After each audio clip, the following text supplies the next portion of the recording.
মা, আমাগো ঘরে ভাত নাই কেন? পেট পুইরা খাইতে দাও না মা।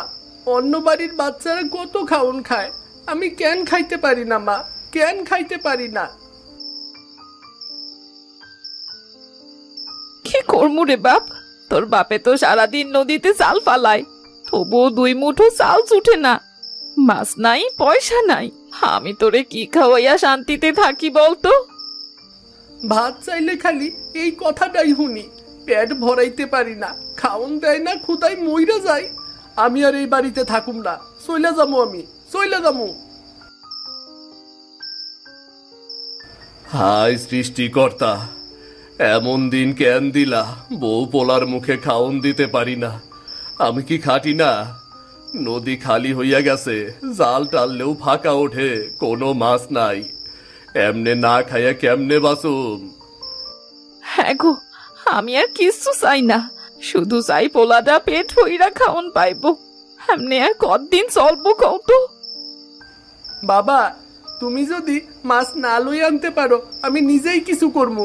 খালি পেটে আর থাকুন যায় না বাবা। হায় সৃষ্টিকর্তা, তুমিই কইয়া দাও আমি কি করুম। আমার পোলাডারে আমি কেমনে শান্ত করুম? কেমনে খাও নাই না দেমু? কেমনে?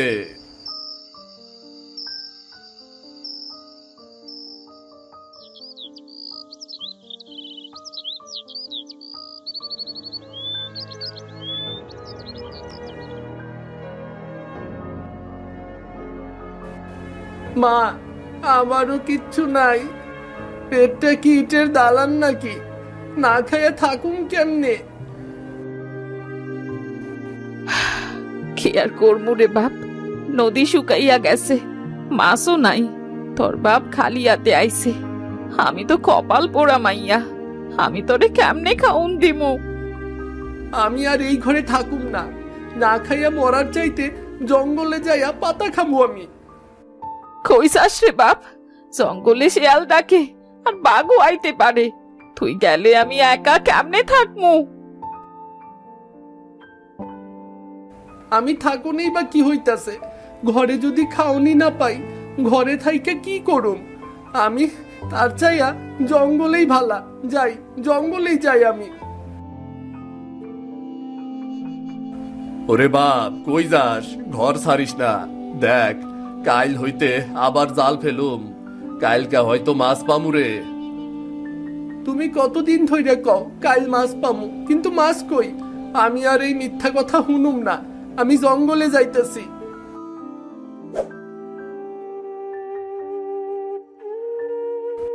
হায় সৃষ্টিকর্তা, আমার বাপটা কি এমনি ঘর সাইসা যাইব? খুদা কি মাইনছেরে এমনে পাগল বানাইয়া দেয়?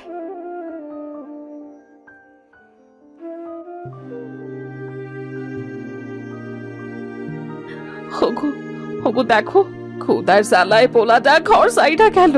সৃষ্টিকর্তারে কও আমাগো দিকে যেন কৃপা করে, আমাগোরে যেন খাওন দেয়, নইলে আমাগো সংসার অন্ধকারে যাইব। হায় সৃষ্টিকর্তা, আবার কপাল যদি দুঃখের হয় আমারে কষ্ট দাও। তয় আমার পোলাডারে বালা রাইখো, আমি না খাইয়া মরুম, তাও আমার পোলাডা যেন খাইতে পারে।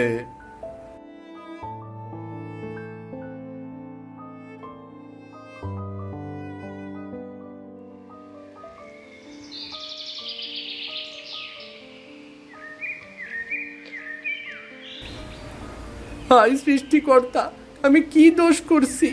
আমারে কেন খাবার দাও না? ঘরে ভাত নাই, মায়ের চোখে পানি, বাবার মুখ শুকনা। আমাগোর একটু খাবার দাও, জানি একটু খাইয়া বাঁচতে পারি।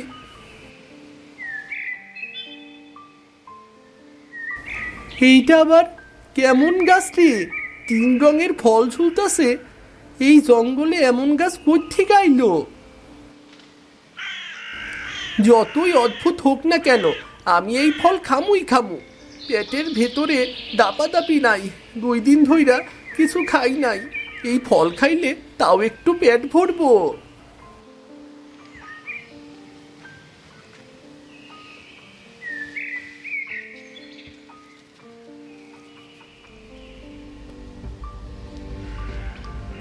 হায় হায়, এ কি হইতেছে আমার লগে? চোখে কিছু দেখা যাইতেছে না কেন? হায় হায়!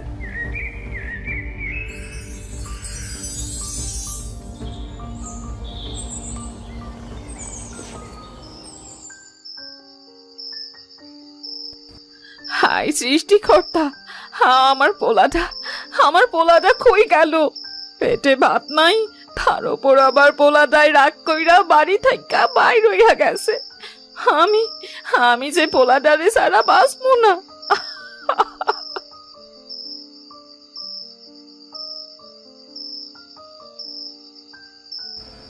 আহারে বাপ, কই গেলি রে তুই?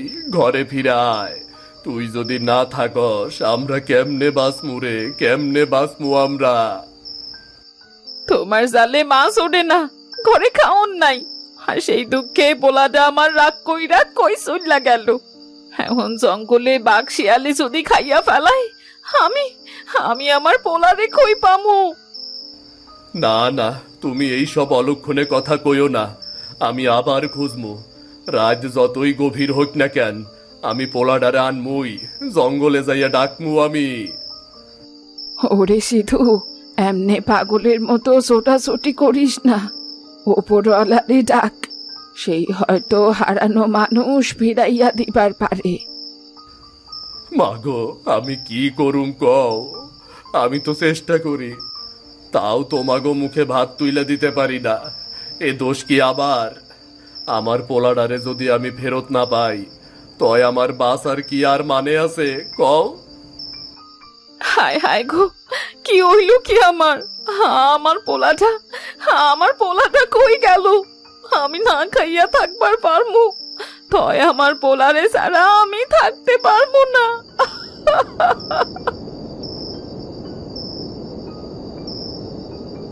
হাই সৃষ্টিকর্তা, তুমি আমারে শাস্তি দাও, তয় আমার পোলাডারে বাঁচাইয়া রাখো সৃষ্টিকর্তা।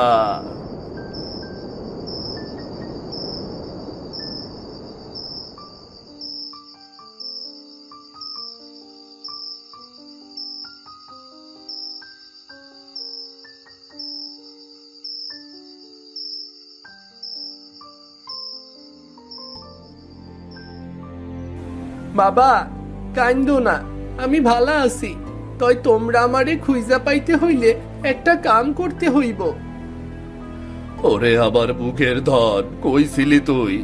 আমি তো তরে খুঁজতে খুঁজতে হাঁপাইয়া গেছি রে। বাবা, জঙ্গলে ওই গাছতলায় একটা ফল আছে, ওই ফলটা লইয়া নদীতে ফালাইয়া দিবা, তাইলে আমি ফিরে আসমু। ফল? নদীতে ফল ফালাইতে হইব কেন? এইটা কেমন কইরা তরে ফিরাবো? এইটা সৃষ্টিকর্তার খেলা, তুমি ভয় পাইও না বাবা। আমারে পাইতে হইলে যেইটা কইছি ওইটাই করণ লাগবো। কই গো গিন্নি, শুনছ? আমি স্বপ্নে পোলাডারে দেখছি। ও কইছে গাছের নিচে একটা ফল আছে, ওইটা যদি আমি নদীতে ফালাই তখনও ফিরাইব গো। তুমি কি পাগল হইছো? স্বপ্নের কথা সত্য হয়? তুমি স্বপ্ন বিশ্বাস কইরা জঙ্গলে যাইবা? না গো, এইটা স্বপ্ন না, সৃষ্টিকর্তার ইশারা। আমি আবার পোলাডারে ফেরত আনুম, যেমনেই হোক আমি জঙ্গলে যামু। ও সিধু, যদি ওপরওয়ালা তোরে ইশারা দিয়া থাকে তয় দেরি করিস না, অহনি যা, আমার নাতিরে অহনি লইয়া আয়।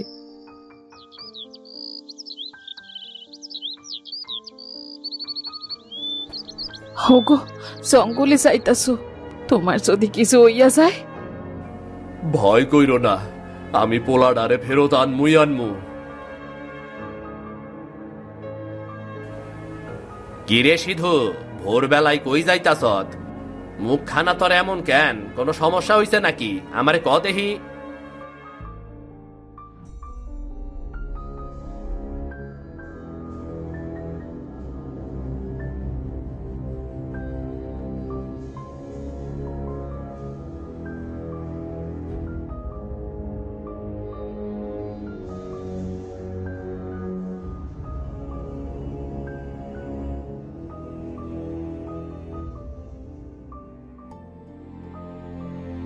তুই যা কইতাছত যদি তা সত্যি হয় তাইলে তো বিধাতার কৃপা। চল ভাই, আমি তোর লগে যামু, চল চল।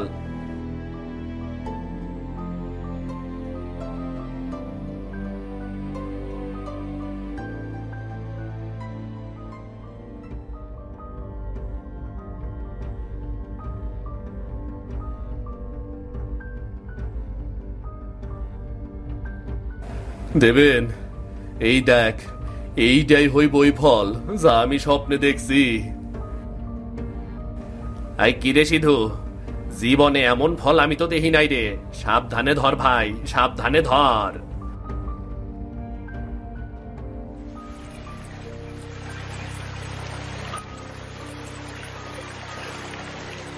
হে সৃষ্টিকর্তা, তুমি আমারে স্বপ্ন দেখাইছ, আমি এখন এই ফলডারে নদীতে ভাসাইয়া দিতাছি। আবার পোলাডারে তুমি ফিরাইয়া দাও, ফিরাইয়া দাও।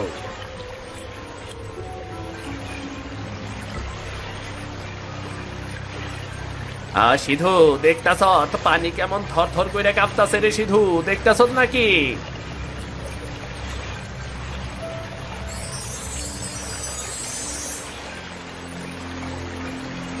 ওরে আমার বাপ, তুই সত্যিই ফিরলি? কই আসিলি তুই? সৃষ্টিকর্তা তোরে বাঁচাইয়া দিছে, আমাগোর কাছে ফিরাইয়া দিছে। সৃষ্টিকর্তার দয়া ছাড়া এমন কাম হয় না রে ভাই। আজকের দিনটা গ্রামের ইতিহাস হয়ে থাকলো রে। বাবা, আমি অন্য এক দুনিয়ায় গেছিলাম।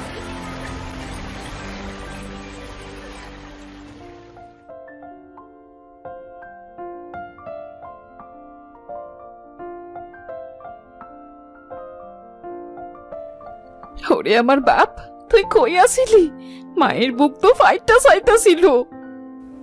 বাপ, কই ছিলি তুই? আমাগোর সব খুইলে ক। আমরা তোরে সব জায়গায় পাগলের মতন খুঁজে বেড়াইছি রে বাবা। বাবা, আমি ওই ফল খাওয়ানোর পরে হঠাৎ কেমন জানি গা হালকা হয়ে যায় আমার। চোখের পলকেই দেখি আমি অন্য এক জগতে চলে গেছি। জানো বাবা, ওই দুনিয়ায় না ক্ষুধা ছিল না, দুঃখ আসিল না, যত চাই তত ভাত মাংস সব কিছু মজুদ ছিল। নদী ভরা মাছ, গাছে ফল, মাঠে সোনার ধান, আমি পেট ভইরা খাইছি। তুই যদি ওইখানেই সুখে আসিলি তাইলে ফিরলি কেন বাপ? মা, যতই সুখ থাকুক তোমাগো ছাড়া মন টিকলো না। স্বপ্নে ইশারা দিল যদি বাবা গিয়া নদীতে ফল ফালায় আমি ফিরে আসুম, তাই আইসি মা। সৃষ্টিকর্তার কৃপা কতই না আশ্চর্য। তুমি কও তো বাপ, ওই দুনিয়ার মানুষ কেমন আছিল? মানুষরা সবাই ভালো আছিল কাকা, কোনো লোভ নাই, হিংসা নাই, মারামারি নাই। সবাই একলগে খাইতো আর হাসতো। মনে হইতাছিল এইটা আসলেই সুখের দুনিয়া। এই দুনিয়ায় সুখ শান্তি নাই রে বাপ। তুই যেটা দেখাইছস এইটা সৃষ্টিকর্তার কৃপা। বাবা, আমি আবারও স্বপ্নে দেখছি ওই গাছের নিচে আরেকটা ফল লুকানো আছে। ওই ফল যদি আগুনে পোড়াইয়া দেওয়ান হয় তখন আমাগোর আর কোনো অভাব থাকবো না বাবা।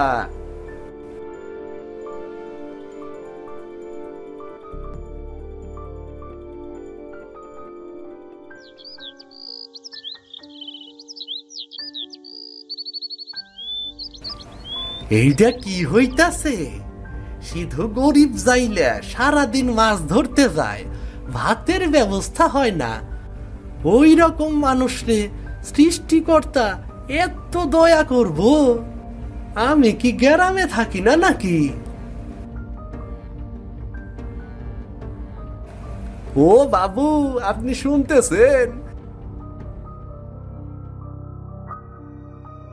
সিধুর বলা নাকি অন্য দুনিয়া থেকে ঘুরে আইছে, ফল নিয়ে নদীতে ফালাইয়া পোলারে ফেরত পাইছে। হ, শুনছি। এইটা সৃষ্টিকর্তার কৃপা, বুঝলি মহেশ? এইটা লোভের জিনিস না রে, বিশ্বাসের ব্যাপার। বাবু, বিশ্বাস বিশ্বাস করেন, তাই যদি সত্যি ওই গাছে আরো ফল থাকে আর ওইটা যদি পোড়াইলে ধন সম্পদ আহে, তখন তো আমাগো ভাগ্য খুলবো। দেখ মহেশ, লোভে পড়িস না। সৃষ্টিকর্তা যার ইচ্ছা তার ওপরেই কৃপা করে। জোর কইরা কিছু পাইতে চাইলে শেষমেশ ধ্বংস হইয়া যাবি।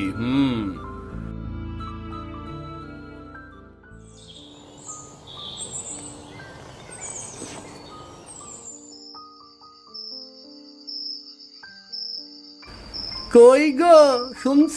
সিধুর কপাল খুললো এইবার, আর আমরা শুধু দেখমু। এইটা আমি মাইনা নিমু না।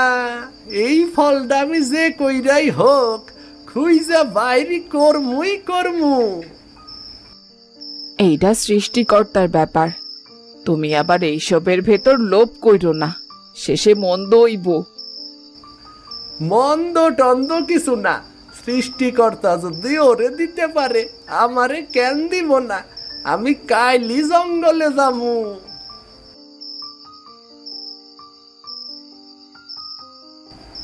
এইবার কি করমু গিন্নি? সৃষ্টিকর্তার কৃপা যদি সত্যি হয় তখন তো ভাগ্য খুলব, কিন্তু ভয়ও পাইতাছি। লোভ করলে আবার বিপদ হইব না তো? যা কিছু হইব সৃষ্টিকর্তার ইচ্ছাতেই হইব। তই মহেশের কানে যদি যায়, ও তো তবে ঝামেলা বাঁধাইব। তোরে কপাল খুলতে দিমু না রে সিধুর। ওই ফল আমি নিয়ে যাবো। তোর ভাগ্য আমি শেষ কইরা দেবো রে। আমার কপাল খুলবো রে, আমার কপাল।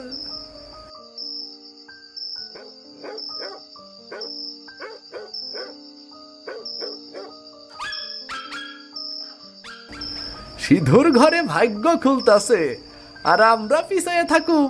না না না, এইটা মানা যায় না। ওই ফলটা আমি যে কইরাই হোক আনমু। কালকে ভোরেই জঙ্গলে যাবো, দেখমু ওই গাছের নিচে কি আছে। যদি কোনো ফল পাই, ফলটা আমি লই আনমু।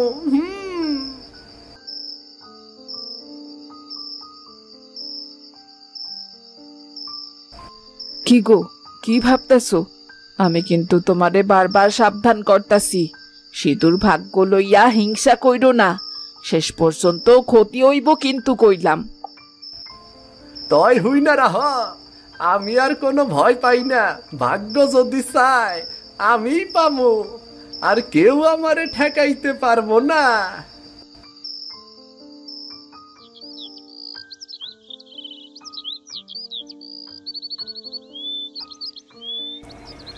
এতে কোনো দোষ নাই, আমি খালি চেষ্টা করতাছি। যদি ফল পাই তখন সিঁদুর ভাগ্য আমার হইব।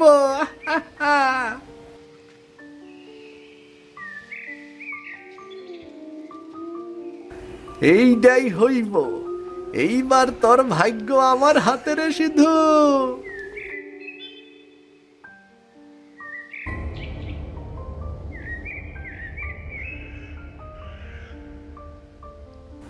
না, ভয় পাইলে চলবো না, সাহস কইরা আগাইতে হইব।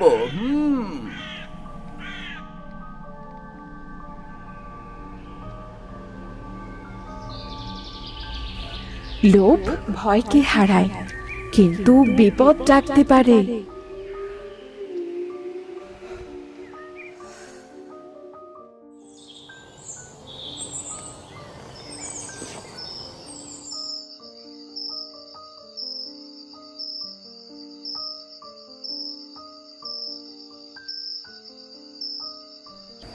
বাবা, মা, ওই ফলটা যদি আমরা আগুনে পোড়াই তখন আর কোনো অভাব থাকবো না। অনেক খাবার, অনেক টাকা, সব কিছু পামু। এইটা কি করুম? আগুনে পোড়ামু? ভয়ও তো লাগতাছে। ওগো শোনো, সৃষ্টিকর্তার ইচ্ছাই সব হইব। পোলাটা ফিরাইছে, এইটাই আমাগো সবচাইতে বড় পাওয়া। আর কপালে যদি থাকে না, তাইলে আমাগো ভাগ্যও খুলবো। তাই মনে বিশ্বাস রাখো।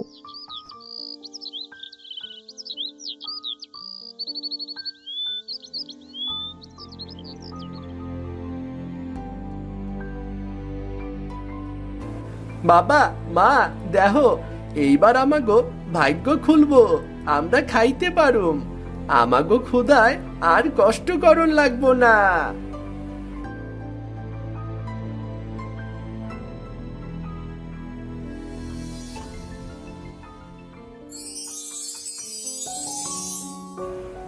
মা বাবা দেখছো, এখন আর কোনো ক্ষুধা নাই আমাগো।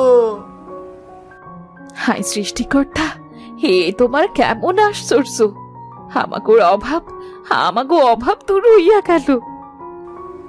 হে সৃষ্টিকর্তা, তোমার কৃপা সত্যি অসাধারণ। আমরা কতদিন অভাবে না খাইয়া আছি, আমাগোর অভাব এইবার দূর হইয়া গেল। দূর হইয়া গেল অভাব।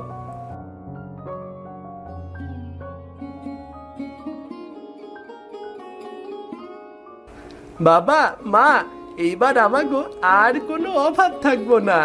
আমি পেট ভইরা খাইতে পারমু, খুশি থাকমু, কোনো দুঃখ থাকবো না।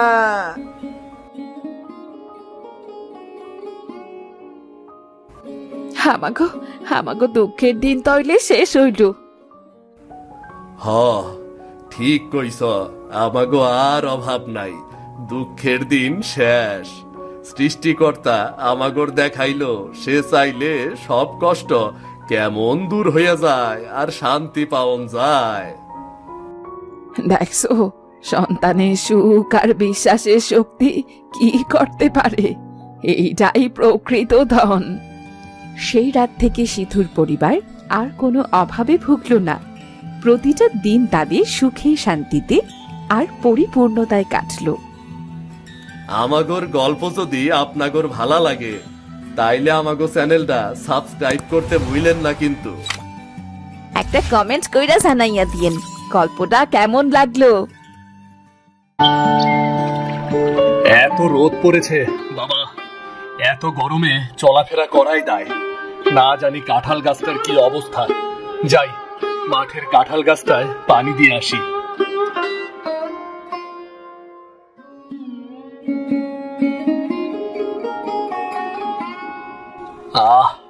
এই গরমে মানুষের এত কষ্ট হচ্ছে, তেমনি গাছপালারও নিশ্চয়ই কষ্ট হচ্ছে।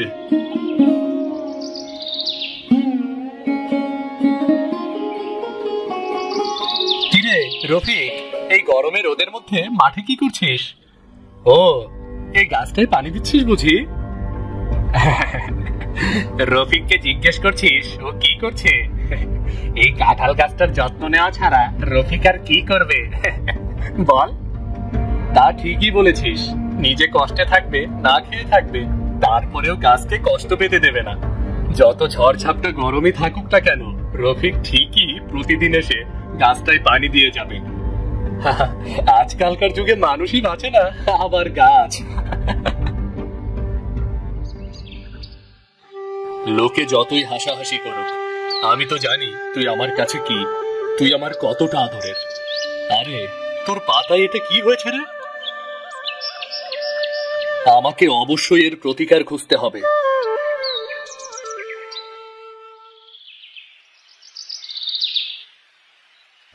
আরে গনি চাচা যে, কোথায় যাচ্ছেন? এই তো একটু বাজারে যাচ্ছি বাবা। তুমি কোথায় যাচ্ছ? আমি বাড়ি ফিরছি চাচা, মাঠে কাঁঠাল গাছে পানি দিতে গিয়েছিলাম। যা রোদ পড়েছে, গাছে পানি দিয়ে এখন বাড়ি ফিরছি। তোমার বাবাও গাছপালার এমনই যত্ন করতে ভালোবাসতো। তোমার বাবার মতো এত সুন্দর করে গাছের যত্ন নিতে আমি কাউকে দেখিনি। তা বাবা, তোমার গাছটা ভালো আছে তো?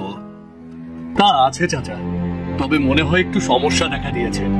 আচ্ছা চাচা, এই পাতাটা এমন হলো কেন, একটু দেখবেন কি? গাছটার কি কোনো অসুখ হয়েছে নাকি?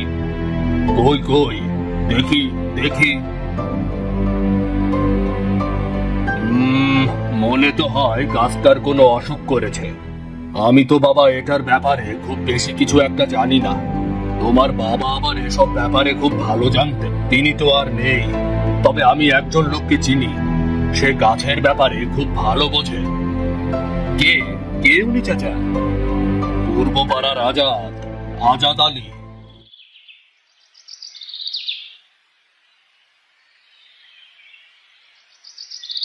বাবা, তুমি এই অসুস্থ শরীরে কোথায় গিয়েছিলে? তুমি ঘরে গিয়ে বিশ্রাম করো বাবা। না মা, সারাদিন বিশ্রাম নিতে আর ভালো লাগছে না। সারাদিন বিছানায় শুয়ে থাকা কি মানুষের জীবন হতে পারে নাকি? কিন্তু তুমি তো অসুস্থ বাবা। কবিরাজ চাচা বলেছেন তোমাকে বিশ্রাম নিতে, কিন্তু তুমি রোদের মধ্যে কেন বেরিয়েছো? তুমি তো আরো অসুস্থ হয়ে পড়বে। না মা, অসুস্থ হব না। আমি যাই, একটু কাঁঠাল গাছগুলোতে সার আর পানি দিয়ে আসি। এচোরের সময় তো হয়ে গেল।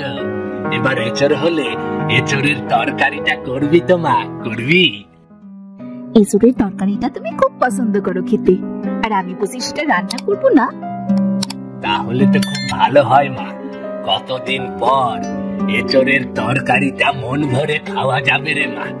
এই তরকারিটা এত মজা হয় যে মাছ মাংস কিছুই দাঁড়াতে পারবে না এর কাছে।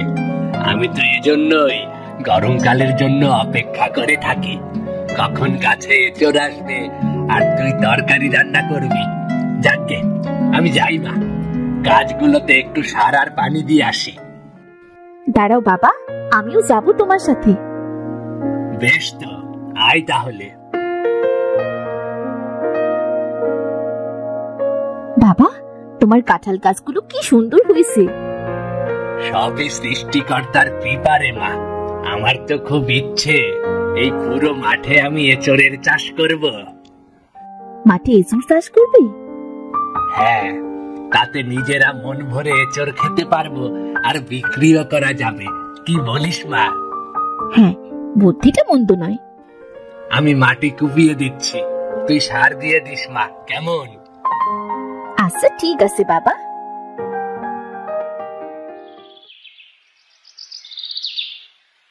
কিছু মনে করবেন না, আপনি কি আজাদ আলী সাহেব নাকি?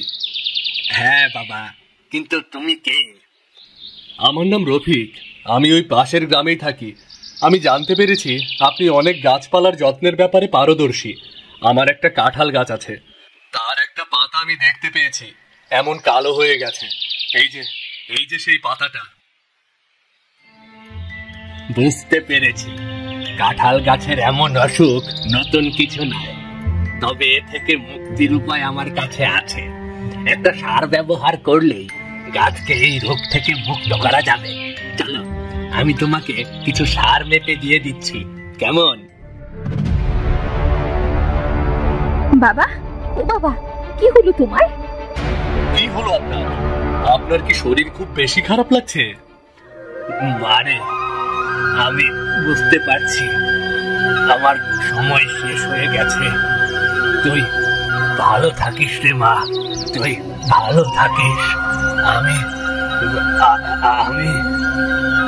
বাবা,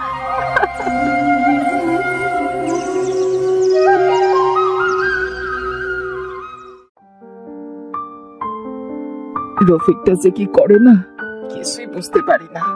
সারাটা দিন বাইরে থাকে, আর বাইরে থাকবে আর কাঁঠাল গাছের যত্ন নেবে। বলি কাঁঠাল গাছগুলোর এত যত্ন নেবার কি আছে?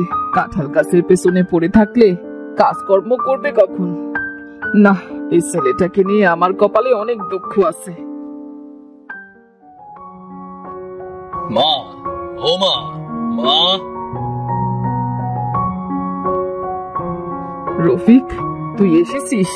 সারাটা দিন কোথায় থাকিস বাবা? কি করিস না করিস কিছুই তো জানি না। আমি তো ভাবলাম এখনো সেই মাঠের রোদে কাঁঠাল গাছটার পেছনে পড়ে আসিস। এই মেয়েটাকে বাবা? মা, ও রূপা, আমার স্ত্রী। স্ত্রী? তুই ওকে বিয়ে করেছিস? হ্যাঁ মা, রূপার বাবা মারা গেছে।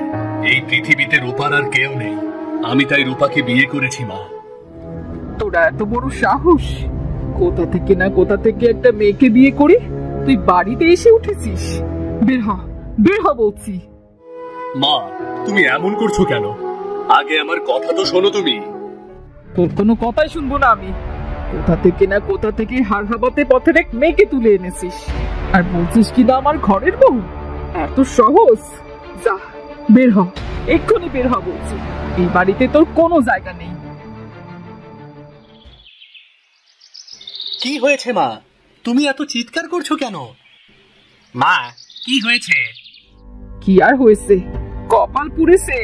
তোদের আদরের ছোট ভাই বিয়ে করে বউ ঘরে এনেছে। বিয়ে? রফিক বিয়ে করেছে? হ্যাঁ, কি বলছি তাহলে আমি? রমেশ, ওকে বলে দে ওর এ বাড়িতে কোনো জায়গা নেই। ও কোনোদিন যেন আমার চোখের সামনে না আসে। ভাই, মাকে একটু বোঝাও না। কি বোঝাবো বল? তুই বিয়ে করে হুট করে বউ নিয়ে বাড়িতে চলে এসেছিস, আমাদের কাউকে কিছু জানা শুনি। মায়ের তো রাগ করাটাই স্বাভাবিক নাকি? মাকে বোঝানো আমাদের কম্য নয়। কি গো, কি হলো? সবাই মিলে এমন চিৎকার চেঁচামেচি করছো কেন? আমি তো ভাবলাম বিন্দু পরিবাড়িতে ডাকাত পড়লো নাকি। হয়েছেটা কি? ও রফিক, তোমার সাথে এই মেয়েটা কে? রফিক নাকি বিয়ে করেছে, ওই মেয়ে নাকি তার স্ত্রী। রফিক বিয়ে করেছে? তাই নাকি? দেখি দেখি নতুন বউয়ের মুখখানা দেখি। বাহ, নতুন বউয়ের মুখখানা তো বেশ সুন্দর, কিন্তু দেখে তো মনে হচ্ছে না খুব একটা বড়লোক ঘরের মেয়ে। কি গো মেয়ে, তোমার বাবা তোমাকে এমনি বিয়ে দিয়ে দিল, কোনো কিছু না দিয়ে? আমার বাবা মারা গেছেন ভাবি। তো কি হয়েছে? মেয়ের বিয়ের জন্য জিনিসপত্র তো আগেই গুছিয়ে রাখতে হয়, বাবা মার কাজই তো এটা। যাই হোক, ছোট ভাই যখন বিয়ে করেছে এতে আমরা আর কি বলতে পারি? আমরাও তো পরের ঘরে নেমে। আমরা পরের ঘর থেকে এলেও সেভাবেই এসেছি ভাবি, এভাবে খালি হাতে এক কাপড়ে চলে আসেনি। অবশ্য আমাদের মতো বড় লোকের মেয়ে এই গ্রামে খুব কমই আছে। আমি অত কিছু জানি না, মেয়ে কিছুতেই এই বাড়িতে থাকতে পারবে না। মানে রফিক, আসলে হয়েছে কি? তুই তো দেখতেই পাচ্ছিস, মা আসলে চাচ্ছে না। আর বলতে হবে না ভাইজান, আমি বুঝতে পেরেছি। ঠিক আছে, মা যেহেতু আমাদের মেনে নিতে চাচ্ছেন না, আমি চলে যাচ্ছি। রূপা, চলো।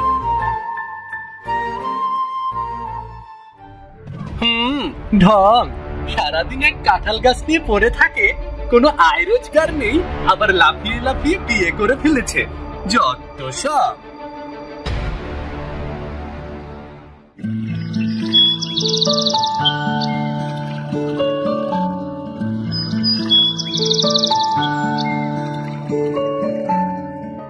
রূপা, এই ছোট কুটিরে আমাদের জীবন শুরু হলো।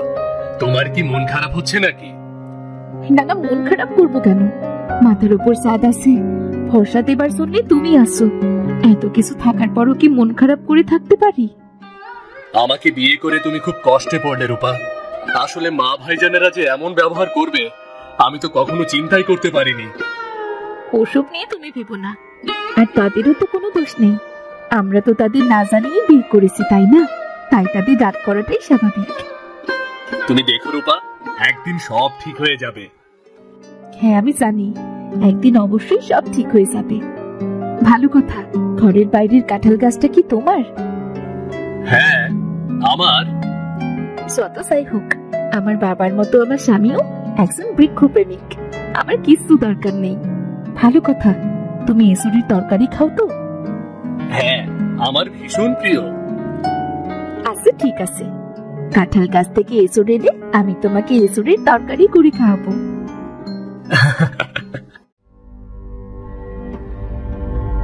মা, তুমি আর অমত করো না, রাজি হয়ে যাও।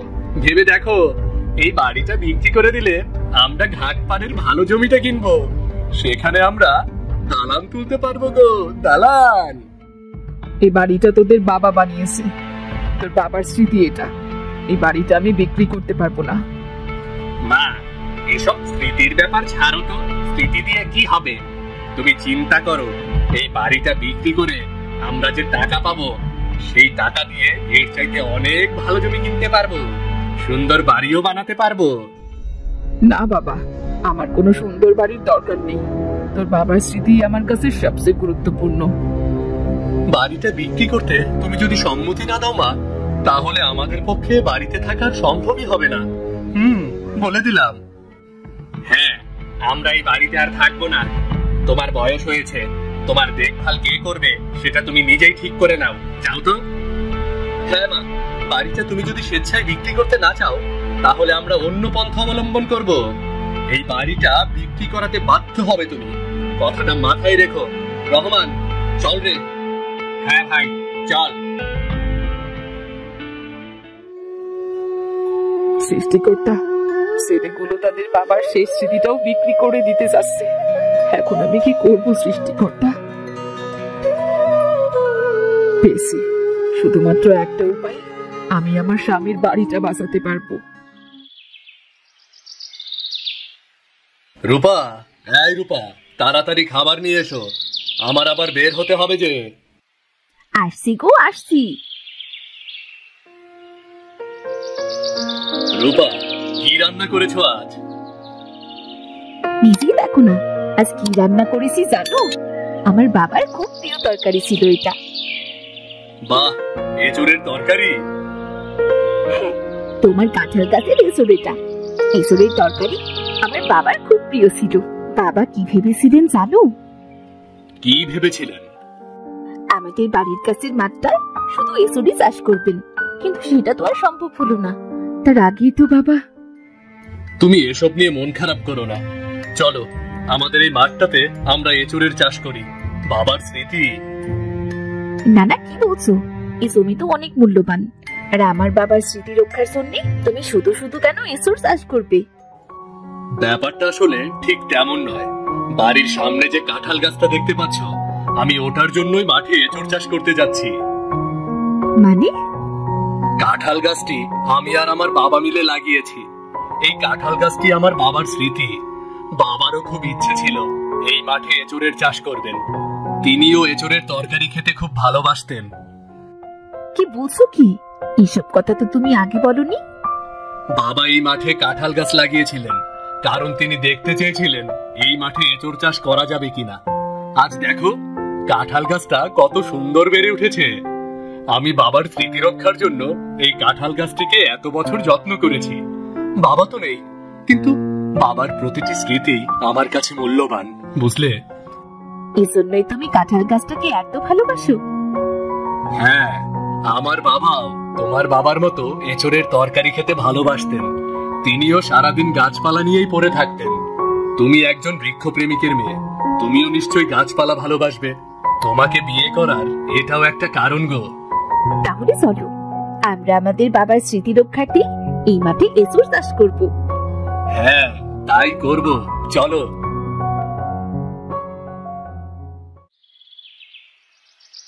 বৌমা, রফিক, মা, আপনি আপনি এখানে? মা, তুমি? আমি তোমাদের সব কথা শুনেছি বাবা। আমি এতটা খারাপ কি করে হতে পারলাম যে তোদের বাবার স্মৃতির মূল্যায়ন আমি করতে পারিনি। এই গাছটা তোর বাবা লাগিয়েছেন, তোর বাবা এই মাঠে এঁচোড় চাষ করতেন, আর আমি সেটা ভুলেই বসে আছি। ওসব কথা থাক মা, সবার যে সবকিছু মনে রাখতে হবে এমন কোনো কথা নেই মা। না রে বাবা, এই ভুল আমি কি করে করতে পারলাম? কি করে ভুলে গেলাম সেই গাছটা তোর বাবা লাগিয়েছে, আর তুই তার কত যত্ন করছিস। গাছটার যত্ন করা নিয়ে তোকে আমি কত কথা শুনিয়েছি। থাক মা, বাদ দাও, আমি ওসব কিছু মনে রাখিনি। আমার তো এটা ভেবেই খুব আনন্দ হচ্ছে যে তোর কাছে তোর বাবার স্মৃতিটা কত মূল্যবান। আর বৌমা, তুমি তো হীরের টুকরো। বৌমা তোর পাশে থাকলে তুই সবকিছুই করতে পারবি। তুই এঁচোড় চাষ শুরু কর। শুধু বৌমা কেন, এখন থেকে আমিও তোর পাশে থাকবো। সত্যি বলছো মা? সত্যি মা, আপনি আমাদের পাশে থাকবেন? হ্যাঁ, এখন বুঝতে পারছি আমি ঠিক সিদ্ধান্তই নিয়েছি। তোর কাছে তোর বাবার লাগানো কাঁঠাল গাছ যদি এত মূল্যবান হতে পারে, তোর বাবার মাঠে এঁচোড় চাষের ইচ্ছেটা যদি এত মূল্যবান হতে পারে, তাহলে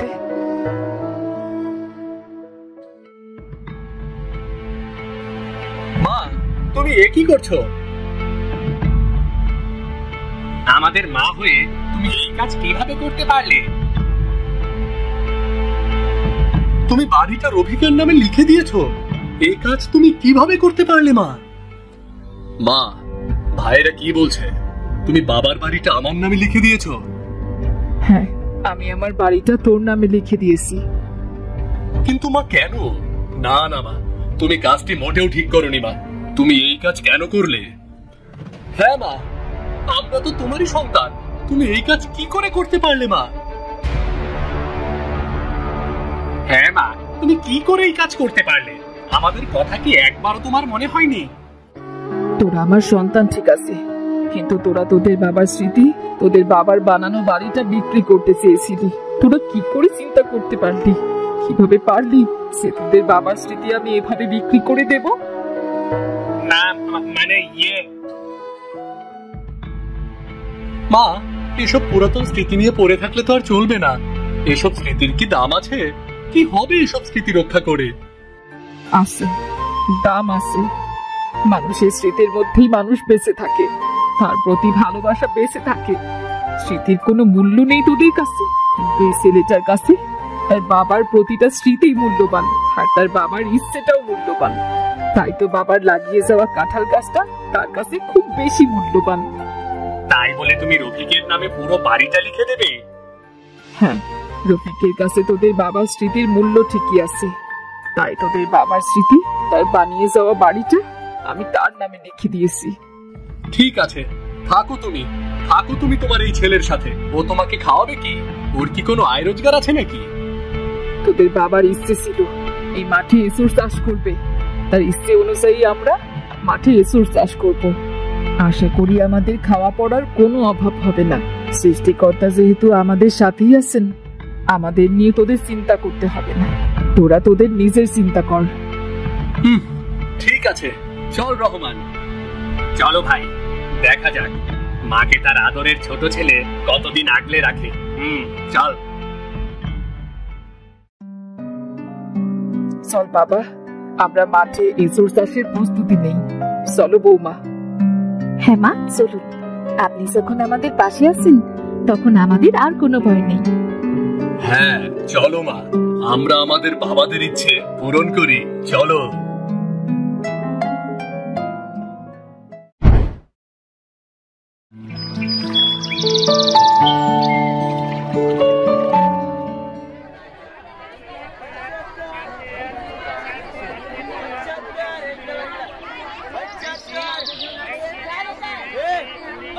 ও বাবা, কি হয়েছে গো? আমায় তাড়াতাড়ি বাজারের থলেটা দাও না, দেরি হলে মা তো চিৎকার করে পুরো বাড়ি মাথায় তুলবে। যা বলেছিস রে মা, আজ হাটে অনেক ভিড় রে। মাকে বলিস আমি দুপুরে খেতে পারবো না, একদম রাতে ঘরে ফিরবো রে। আমি না হয়ে এসে তোমার খাবার দিয়ে যাবো বাবা, ওসব নিয়ে তুমি ভেবো না। আমি চলি এখন। না রে মিতু, এত ভিড়ে আসতে হবে না রে, আমি কিছু একটা খেয়ে নেব, আর রাতে তো ঘরে ফিরবই নাকি? তা বললে কি আর হয়? তোমার এত সাত করা হাট বাজার আমরা খাবো, আর তুমি সামান্য কিছু খেয়ে থাকবে কেন? আমি তবে শুনলাম বাবা।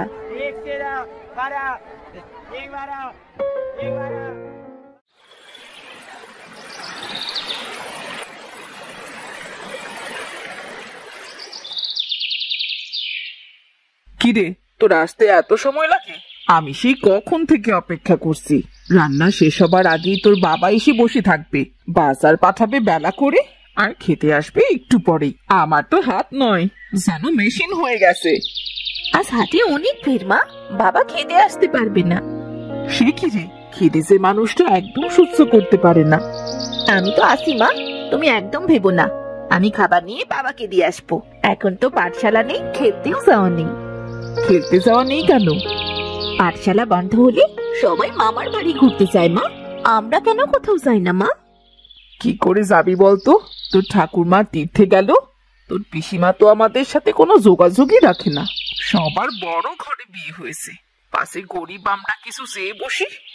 আমার মামা কোথায় মা? আমারও তো কপাল পোড়া। তুই এখন বড় হয়েছিস, বললে নিশ্চয়ই বুঝতে পারবি। আমার জন্মের আগেই আমার বাবা যুদ্ধে গিয়েছিলেন, আর কখনো ফেরেননি। মাও ছোটবেলায় মারা গেছেন। আমার পিসি আমাকে মানুষ করেছিল, কিন্তু আমার বিয়ের পর ওরাও আর কোনো যোগাযোগ রাখেনি। যারা তোমায় বড় করলো তারা এমন করে বদলে কেন গেল মা? বাপ মা মোরা মেয়ে অপয়া, নেহাত আমাকে দেখার কেউ ছিল না, তাই লোক লজ্জার ভয়ে পিসিমা আমার দায় এড়াতে পারেনি, বুঝলি? তুমি মন খারাপ করো না মা, আমি আর বাবা তোমার পাশে আছি। এখন যাও তো, রান্নাটা তাড়াতাড়ি করো গিয়ে, খাবার নিয়ে তো আবার বাবার কাছে যেতে হবে। এই তোর এক দোষ, কথায় কথা বাড়িয়ে দিলে তো আমার দেরিটা কুড়িয়ে। আচ্ছা মা, তুমি যাও, আমি তোমার সাহায্য করছি। বিয়ের পর তোকে অনেক কাজ করতে হবে। যে কটা দিন বাপের ঘরে থাকবি তোকে আমি কিছু করতে দেব না।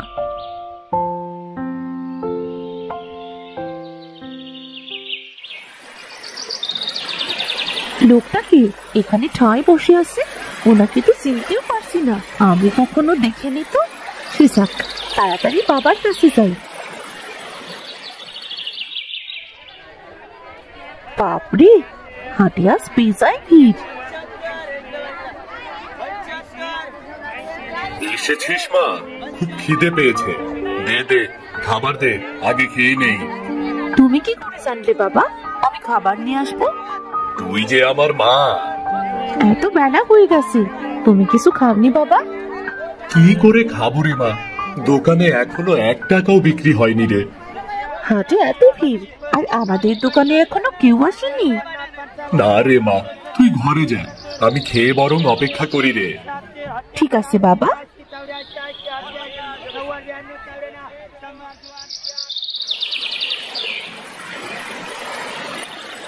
আপনি কে দাদু? এখানে বসে কি করছেন? কারো আসার জন্য অপেক্ষা করছেন? আমি নদীতে এসেছিলাম, তারপর রাস্তা কেমন যেন গুলিয়ে গেল। তোমার নাম কি গো দিদি ভাই? আমি নিতু, কিন্তু আপনি কি? আপনি কি গ্রামের কেউ? সেটাই তো মনে করতে পারছি না, আমার না কিছুই মনে পড়ে না। আমি এখানে কেন এলাম তাও জানি না। মুখ দেখে তো মনে হচ্ছে পেটে কিচ্ছুটি পড়েনি। আপনি আমার সাথে আমাদের বাড়িতে আসুন। কোথায় তোমার বাড়ি? একটু এগিয়ে গেলেই আমাদের বাড়ি, আসুন না। কিন্তু আমি তোমার সাথে তোমার বাড়ি গেলে যদি কোনো অসুবিধা হয়? সেসব আমি বুঝবো, আসুন তো আমার সাথে।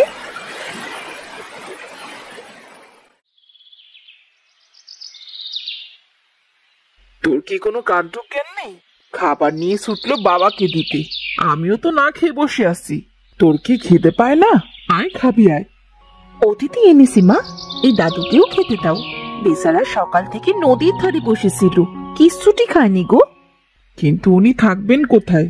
চেনা নেই জানা নেই এমন একটা লোককে বাড়িতে রাখবো? লোকে কি বলবে? লোকে কি আমাদের খেতে দেয় নাকি কাজে সাহায্য করে? ওদের কথা গায়ে না মাখলেই তো হলো। তাছাড়া এই বয়স্ক অসুস্থ মানুষটা যাবে কোথায়? দাদু বলে ডেকেছি, পথে কি করে ফেলে আসতাম মা। আচ্ছা, সব পরে ভাববো। ওনাকে আগে হাত মুখ ধুয়ে বসতে বল, আমি খাবার দিচ্ছি। দাদু, আর একটু খাবার দেবো? দাও দিদি ভাই, খুব খিদে পেয়েছে। কতদিন বাদে এমন মজার খাবার খেলাম গো। হায় হায় হায়, আমারে কি সর্বনাশ হলো গো। আমার হেসেলের চালটা অমন করে ভেঙে পড়লো। আমি এনাকে কিছুতেই আমাদের বাড়িতে থাকতে দিব না, অনামুখ লোক একটা। চাল ভেঙে পড়ার সাথে দাদুর সম্পর্ক কি? বৃদ্ধ মানুষটাকে এমন করে বলো না তোমা। লোকটা হারিয়ে গেছে, তার আপনজন কেউ এলে তবেই তাকে বাড়ি ফিরিয়ে দিব, নয়তো কি? আমিও যেদিকে দুচোখ যাই সেদিকেই চলে যাব। তবু অসহায় মানুষটাকে এমন করে পথে ছেড়ে আসতে পারবো না। আমাদেরও তো কেউ নেই মা, থাক না এই মানুষটা। আমি কিচ্ছু জানি না। রাতে তোর বাবা ফিরলে তাকে সবটা বল, কি কবে আমার কোন কথাটা শুনলো।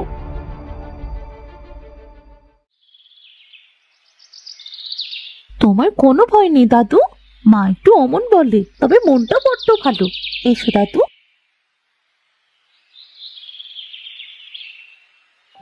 ওটা তোমার ঘর, তুমি ওই ঘরে থাকবে এখন থেকে। আর শোনো, একা কিন্তু কোথাও যাবে না। তুমি খুব ভালো দিদি ভাই, তোমার খুব ভালো হবে।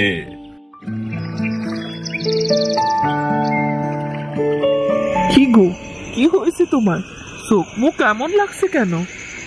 আজ হাটে এত মানুষ এলো, আমার দোকানে 1 টাকাও বিক্রি হয়নি জানো। বুকের ব্যথাটাও বেড়েছে আমার, আর কিছু ভালো লাগছে না গো। আমি আগেই বলেছিলাম লোকটা শুভ নয়। লোকটা আসার পর থেকে সব অঘটন ঘটছে। তোমার মেয়ে কি বলো, ওই বৃদ্ধ লোকটাকে যেখান থেকে ধরে এনেছে সেখানেই ফিরিয়ে দিয়ে আসতে। অমন করে বলো না মা, মানুষ কখনো শুভ অশুভ হতে পারে না। ভাগ্যে যা থাকে সকলের সাথে কেবল তাই হয়। আমি কিছু বলতে চাই না নিতে, 2 দিন সময় দিলাম, তারপর যেন ওনাকে আর এখানে না দেখি। আমাকে তো সমাজ নিয়ে চলতে হয়, তাই না? তাই বলে একটা অসুস্থ লোককে তাড়িয়ে দেবো বাবা? এইসব নিয়ে আর কোনো আলোচনা করতে চাই না। বাবা যা বলছে তাই করবে।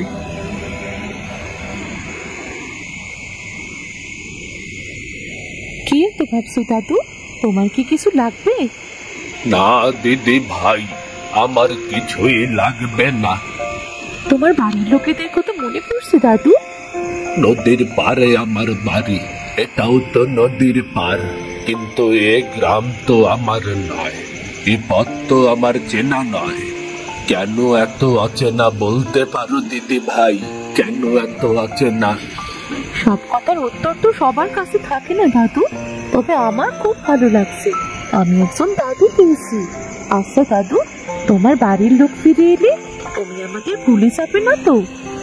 আমার তো নিজের নামও মনে থাকে না দিদি ভাই, তবে বাড়ির লোক, চেনা লোক দেখলে সব মনে পড়ে যায়।